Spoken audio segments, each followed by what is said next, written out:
আজকে প্রথম দিন তোমাদের বাড়িতে কথা বলতে এসেছি না, খুব লজ্জা লাগছে। কি নাম তোমার? হ্যাঁ, আর কি আস্তে কথা বলো তুমি। কতদূর পড়াশোনা করেছো? হ্যাঁ, বিএ পাস।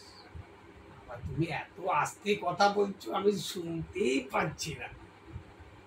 বলেছে আস্তে কথা বলতে, আস্তে কথা বললে সবাই ভদ্র বলে। আমি কোনোদিন উঁচু গলায় কথা বলি না, অভদ্র কাউকে ভাষা বলি না। খুব ভালো। সকাল থেকে মোবাইল দেখছো, ওখানে বাসন মাজা কাপড় কাচা সব পড়ে আছে। তুমি তো আস্তে কথা বলতে পারো না, না। আমি আস্তে কথা বলতে পারি না, বাজে ছেলে কথা কর, অভদ্র।